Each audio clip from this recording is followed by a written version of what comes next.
Ué, Jennifer, o que você tá fazendo aí? Uai, tô tentando prever o futuro aqui. Ah, o futuro tá preto que nem essa bola aí. A gente não consegue enxergar nada, filho. Será? Não.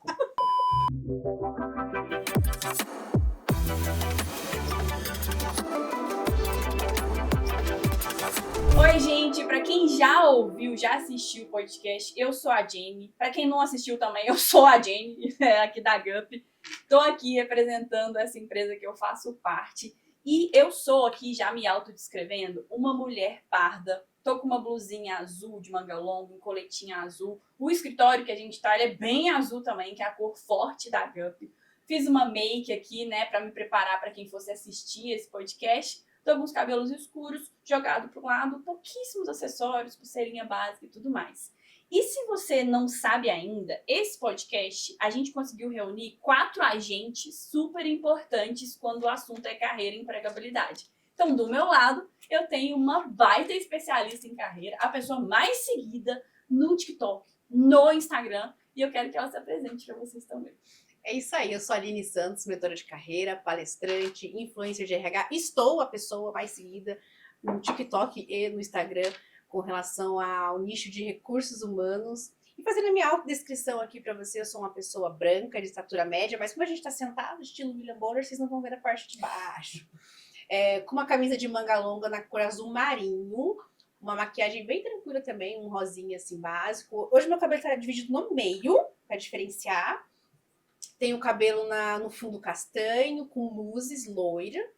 E tô usando poucos acessórios também. Uns anéis dourados e um colar aqui.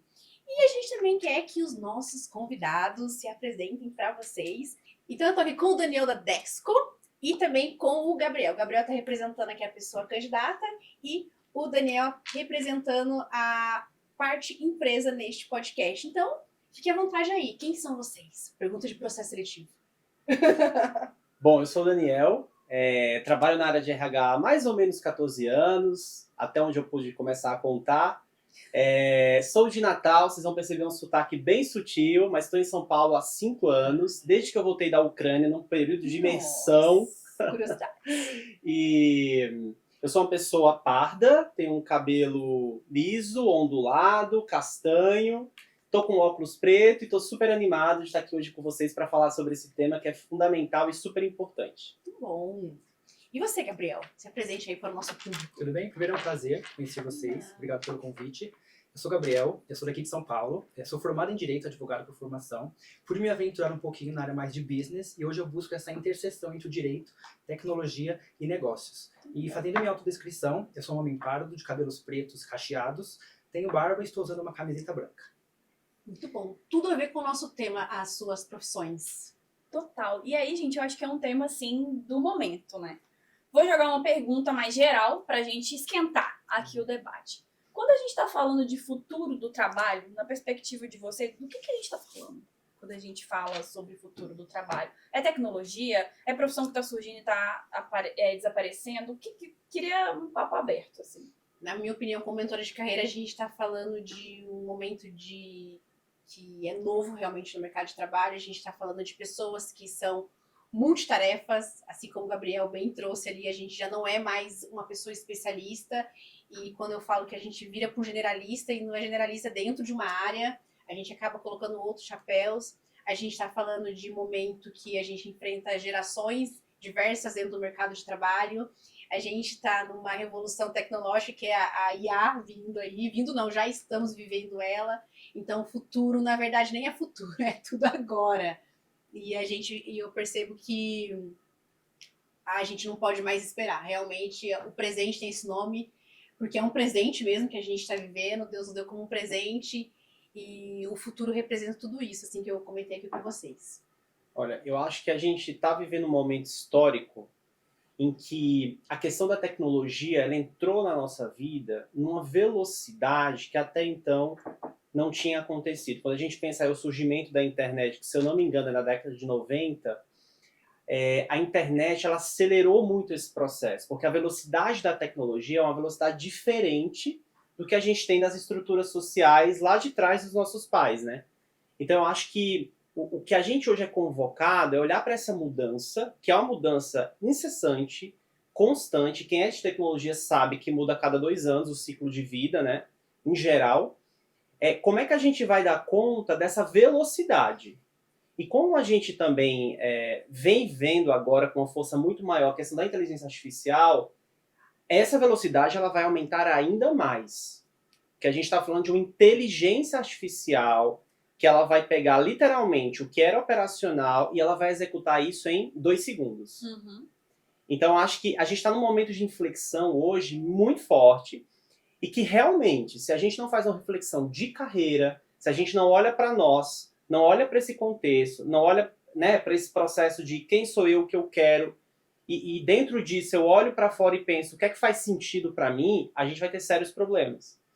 Porque o mercado, a tendência, né, que a gente observa é de que as funções mudem muito mais rápido a partir de agora. Uhum. E eu acho que desde a década de 90 isso já começa a vir muito forte, porque a gente até observa nas áreas de tecnologia ciclos de vida de profissões que estão mais rápidos, né? Então, se lá atrás um analista de TI tinha um cenário, hoje ele é outro. Né? Uhum. Ele não codifica mais, Tanto, ele só exato. analisa ali o código. E agora com a IA, por exemplo, né, dá para programar com a IA. Então, como que a gente vai lidar com tudo isso, né? E qual é a repercussão que isso tem para nós? Uhum. Então, sei lá, se hoje eu faço xerox, isso vai ser automatizado, né? Isso vai ser feito por um robô. Então, como que eu consigo agregar valor com o meu conhecimento dentro desse novo cenário? E aí envolve um papel muito forte de autoconhecimento, porque não adianta fazer uma profissão. Vou fazer a profissão X porque é a profissão do momento, dá dinheiro e é o importante. Gente, não vão por esse caminho. Total. Porque vai ser muito complicado para o seu desenvolvimento lá na frente. Você não sustenta, sabe? Não sustenta os contras que essa profissão tem, porque todas têm prós e contras. Todas. É uma ótima reflexão. E a gente teve um comentário aqui fora nos bastidores que cada pessoa vai falar de futuro do trabalho de uma forma diferente, que eu falei que é com relação à sua vivência e tudo mais. E você, Gabriel? Para você, o que representa você como pessoa candidata, você que está vivendo? Você já está empregado? Está procurando? Trabalho como autônomo, mas busco uma posição um pouquinho mais dentro de uma empresa. Legal. O que você está percebendo assim com as mudanças, por exemplo, na forma de conseguir um emprego e como isso está te impactando também, né? Futuro. Bom, eu acho que, pensando especificamente no futuro do trabalho, sim, a IA ela está mudando o nosso dia a dia, então tem sido algo muito latente nas relações e no dia a dia do trabalho, na rotina, mas eu acho que o que diferencia uma pessoa hoje em dia seria o fator humano, o fator pessoal. Então, ter uma habilidade técnica, estar sim inserido e entender um pouquinho mais antenado dessas novas tecnologias é sim interessante para a gente que possa crescer, mas acho que habilidades comportamentais fazem muito mais, fazem a diferença, porque no futuro vai ser muito mais automatizado. Tudo mais robótico. Então, acho que o que vai fazer a diferença no futuro é esse fator humano. Então, saber trabalhar em equipe, saber se comunicar bem, conversar com outras pessoas de diversas áreas, não só focar ali na sua bolha, mas saber conversar com diversos públicos. Eu acho que é interessante a gente conseguir ter essa habilidade de poder transitar em várias áreas e em vários tipos de conhecimento para que a gente esteja mais atual e pronto para o mercado de trabalho.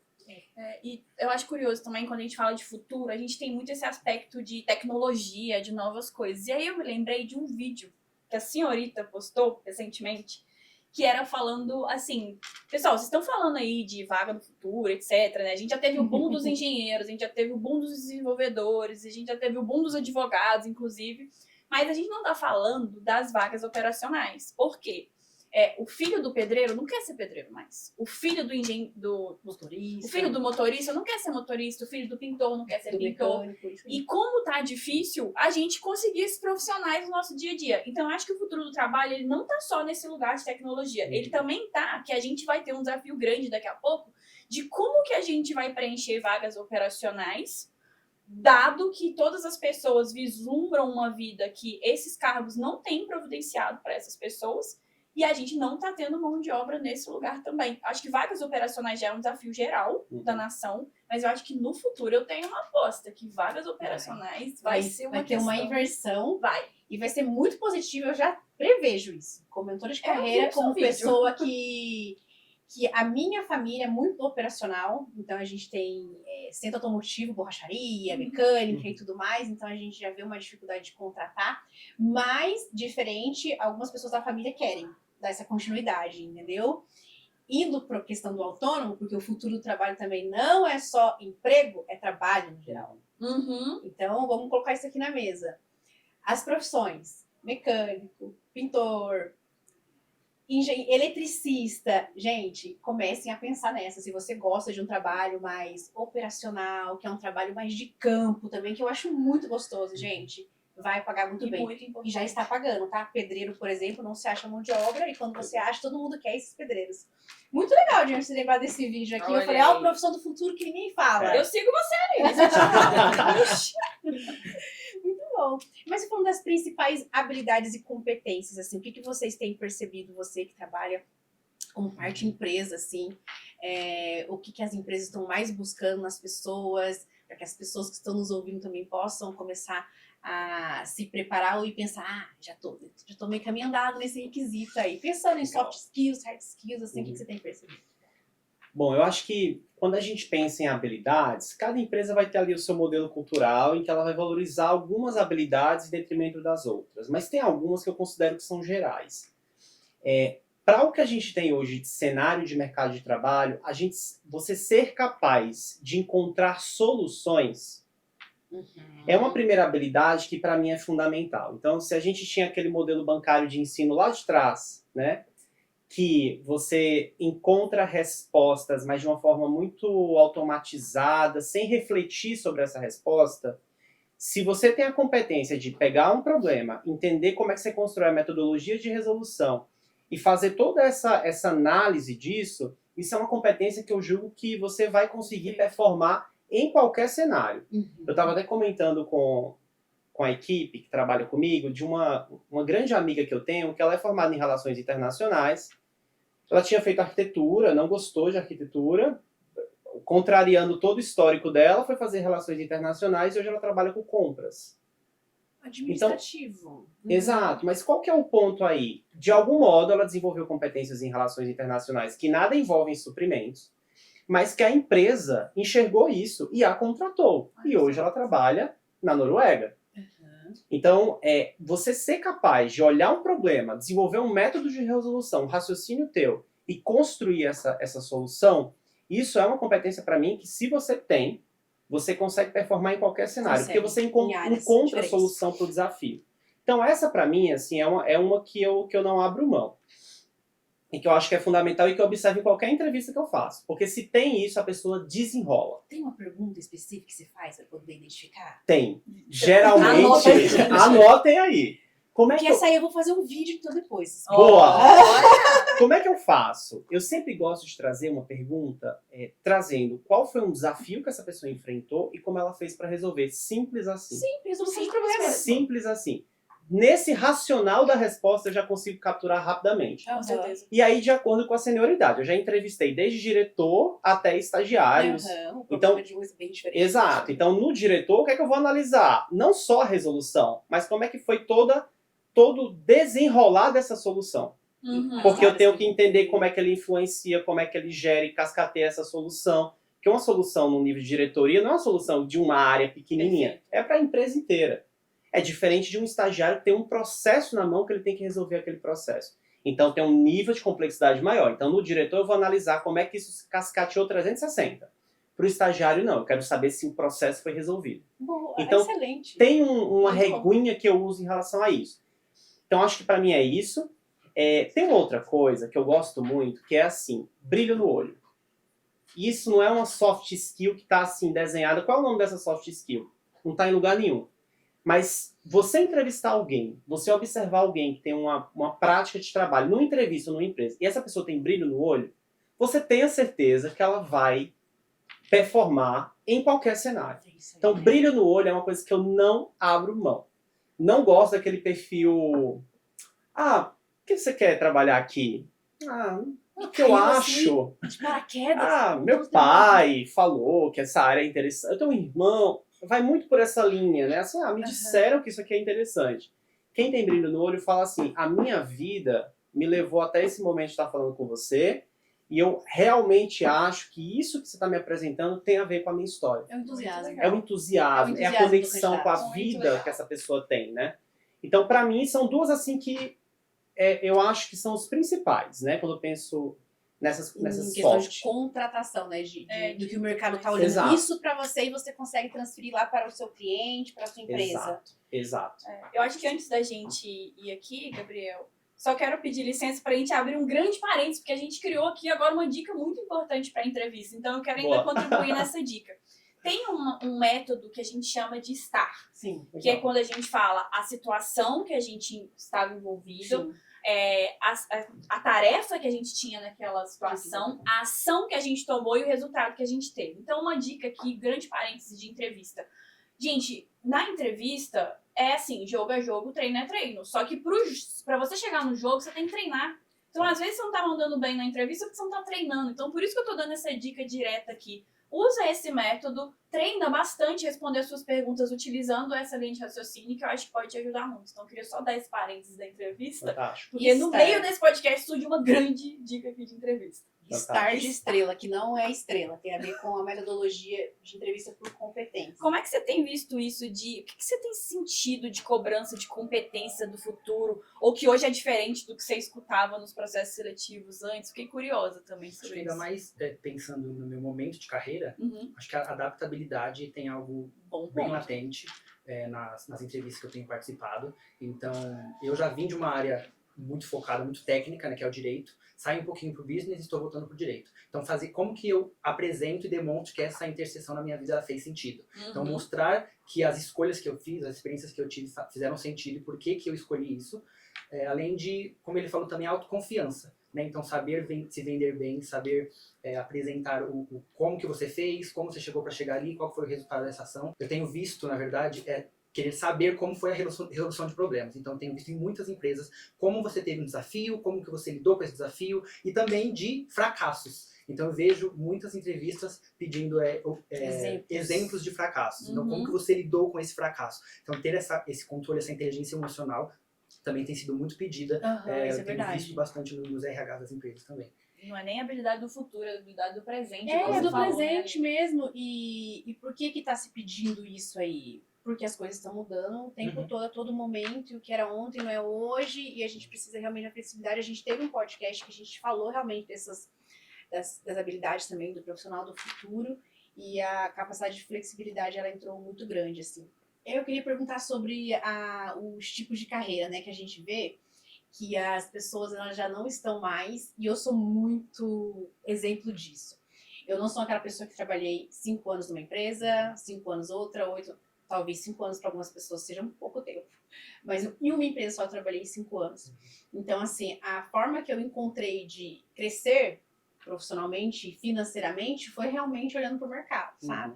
Eu quero entender de vocês, assim, se vocês percebem também que se o mercado está recebendo bem esse profissional, que muda de emprego de 2 em 2 anos, que isso é legal, porque ele consegue contribuir de uma forma muito boa ali para a empresa, mas pode ser também que a empresa ainda ache que, não, eu queria que ficasse mais tempo, No 3 passado não era anos. comum.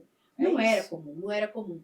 Só que, assim, pra gente, pensando na gente como pessoa que quer crescer, é o melhor meio de você conseguir realmente, porque a gente tem travas dentro com cargos e salários, né?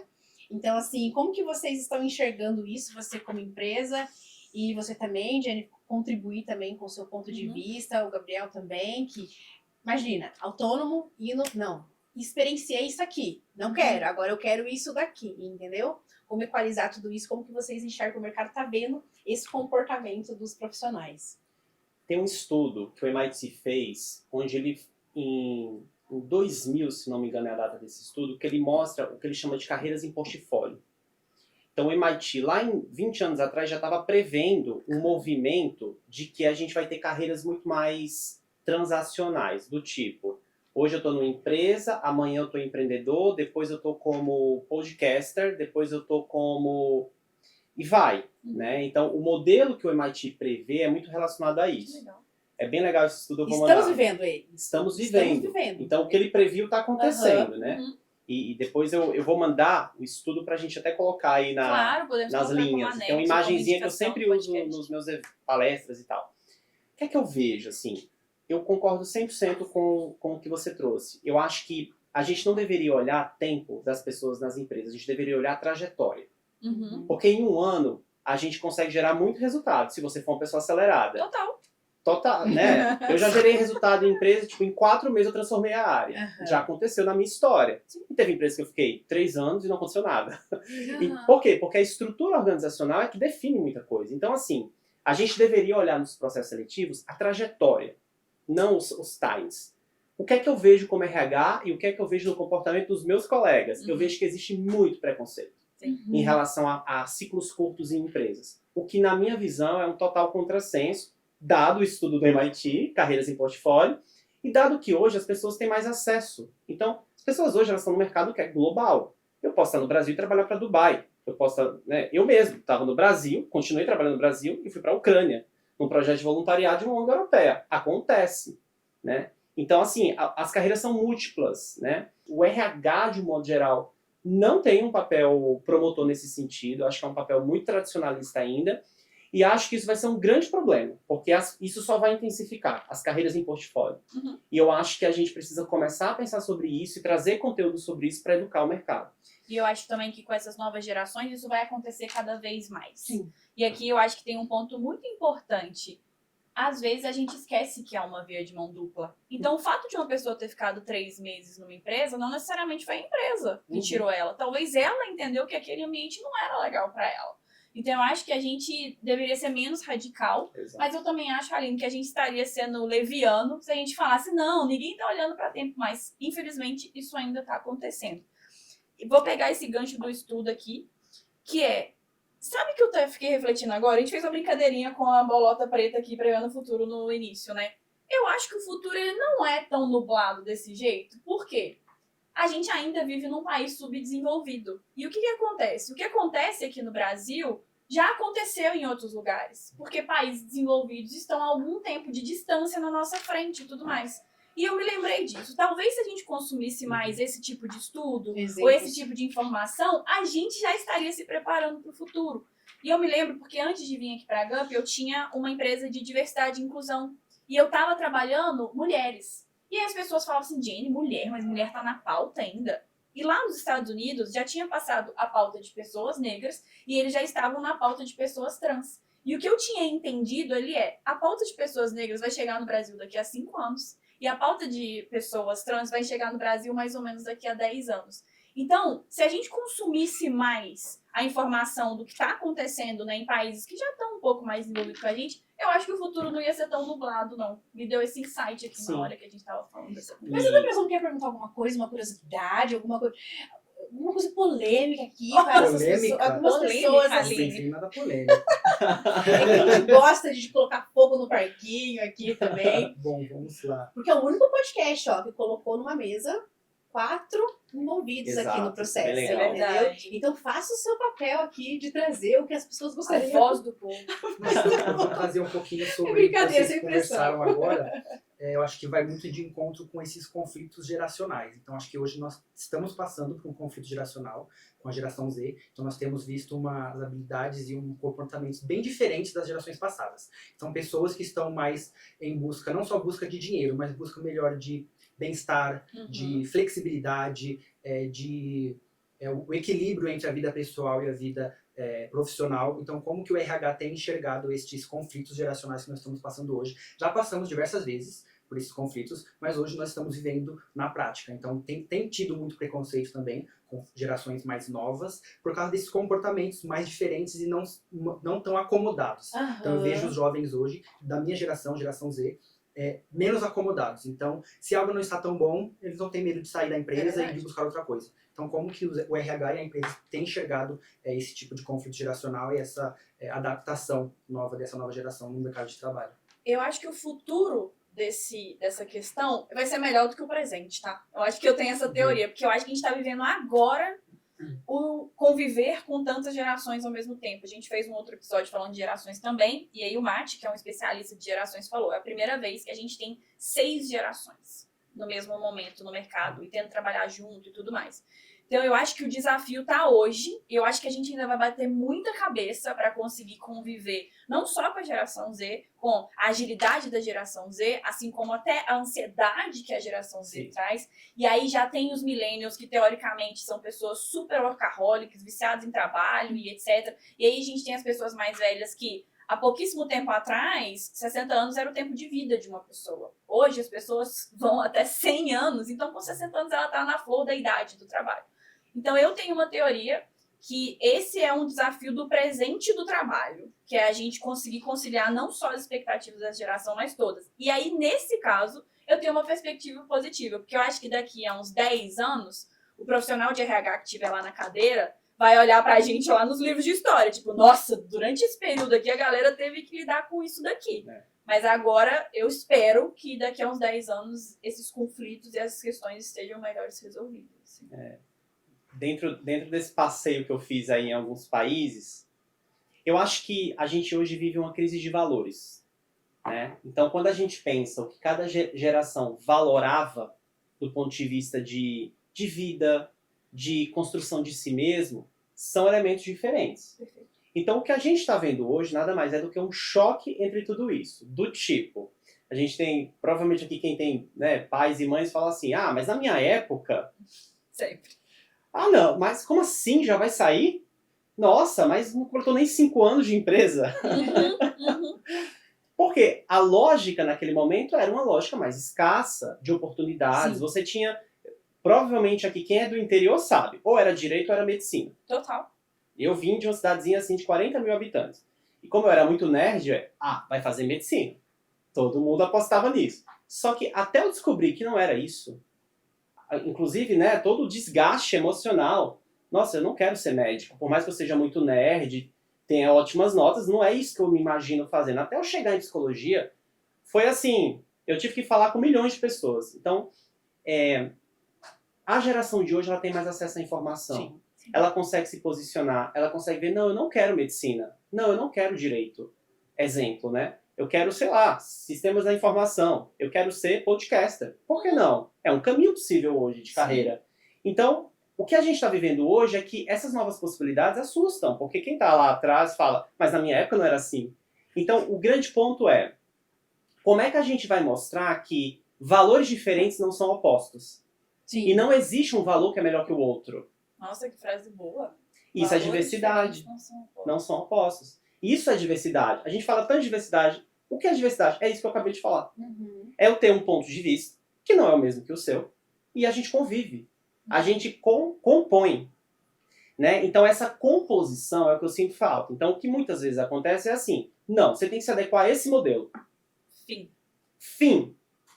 Eu não acho que a gente está no exército pra gente seguir um código extremamente regrado, fechado e tal. Se a gente não tiver essa composição de entender que pessoas são particulares, que elas aprendem em diferentes velocidades, em diferentes tempos, que elas agem diferentes, que elas têm valores diferentes, se a gente não olha para isso, a gente não está praticando diversidade e a gente não está fazendo uma estratégia de RH coerente. Então o RH ele precisa olhar para essa dimensão toda e pensar assim, como que eu crio rituais, processos, políticas que contribuam com as pessoas, apoiem as pessoas. Exemplo, uma mãe que vai ter um filho, como é que ela volta nesse processo de onboarding? Simplesmente ela volta no dia que acabou? Bom, se eu sou RH, eu deveria pensar um pouco sobre isso. Porque eu preciso ter uma experiência de pessoas positiva na minha empresa. Então, acho que falta aí uma visão de contexto, uma visão 360 que contemple essa visão do indivíduo, da sociedade e do que o negócio pode e precisa. Porque também não dá para descontextualizar. A gente tem um negócio, Sim. a gente tem metas. Então, como é que eu componho tudo isso? Então, fechando um pouco meu raciocínio, como é que dá para compor? Conversando com todos os mundos, envolvendo todas as pessoas e construindo juntos. Compondo a estratégia. Se a gente faz isso, a gente não vai ter crise de gerações. E a gente não vai ter esses preconceitos que muitas vezes a gente vê, né? Total. Especialmente no LinkedIn. De, geração Z. A piada. Como se a geração Z... Eu acho que a geração Z está certíssima, inclusive, Também em muitos Quem dos criou a geração questionamentos Z? delas. Como que a gente garante, assim, que esse futuro do trabalho ele possa ser mais humano, Isso. mas também trazendo resultados e conversando com todas essas diferenças e tudo mais. É um desafio. É o futuro. E é o hoje, é o futuro, é o ontem, é uma mistura dos três, né, gente? Ô, Gabriel, e eu que tenho uma curiosidade, assim, no âmbito de... Já fugi do roteiro todo, tá? No âmbito mais de você que está ativamente hoje participando, né, de processos e tudo mais.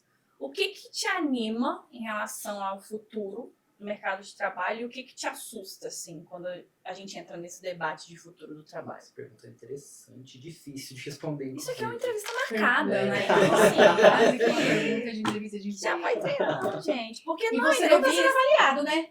Nessa ainda tem essa Tá, beleza. Mas numa entrevista tem as perguntas de roteiro, mas tem as perguntas fora de roteiro. Sim, Então, assim, sim. ó. A gente quer, de fato, entender o seu ponto de vista sem ter estudado agora. Essa foi difícil, mas vamos lá. O que me anima hoje é o propósito. Então, buscar um propósito no que eu estou fazendo. Então, para mim, hoje, eu não vejo mais só trabalhar para ter dinheiro, mas onde que o meu trabalho impacta na empresa ou na sociedade como um todo. Então, o que me anima é que hoje em dia eu vejo algumas empresas já indo para este caminho de propósito. Né? Então, questão de crescimento também, eu vejo bastante programas de trainee hoje em dia, que estão tendo uma força muito grande, porque eles aliam esse crescimento acelerado com um propósito. Então, você tem um propósito ali que você vai desempenhar na empresa. Agora, o que me assusta... Pode falar Foi real, não tem difícil. problema. Algum medo, assim, incerteza. Esses fatos de tecnologia que o pessoal fica falando.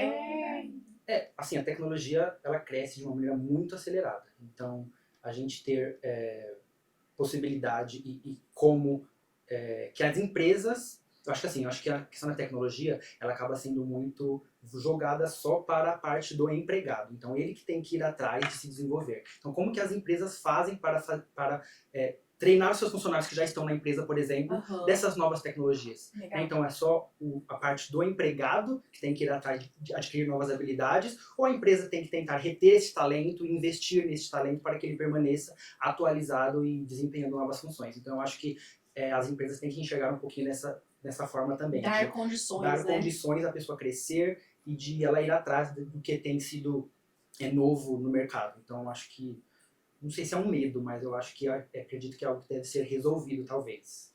Olha, e você, nas suas mentorias, né? Você que está sempre falando com pessoa candidata, o que você tem visto de angústias e animações sobre o futuro? Sobre o mercado em si? Sem dúvida, a maior angústia é a dificuldade de se passar agora por conta de inteligência artificial no processo seletivo. Essa é a maior dificuldade deles entenderem. Só que eu tenho uma linguagem muito acessível, né? Eu até falo que a linguagem da internet tem que ser de quinta série para poder pegar todos os públicos, porque as pessoas, na verdade, estão ali mesmo para passar o tempo. Exato. E de vez em quando ela tá ali para aprender. Uhum.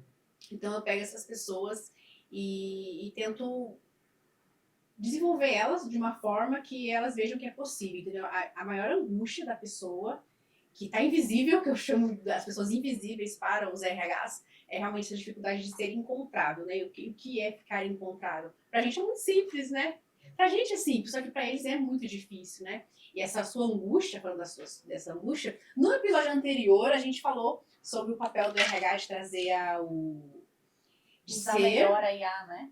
de usar melhor a IA e ser o promotor também de dar condições para a pessoa. A carreira é sua, é verdade. Isso aí a gente não pode tirar essa sua responsabilidade. Porque o maior interessado sempre vai ser você, a pessoa candidata que está nos ouvindo. Mas a empresa ela tem que dar condições, sim, a ponto de que, vamos supor que o seu cargo fique obsoleto, né? Você, sei lá, de repente era um digitador, fazendo input lá de informações. Só que você é um mega profissional. Eu vou perder você porque a gente colocou uma automatização ali. Então o RH é o papel que o nosso Dani fala, gente. A gente não pode ter medo, a gente tem que se posicionar e a gente tem que incentivar e dar condições para poder, que a gente fala de upskill, dar um up nas suas competências, entendeu?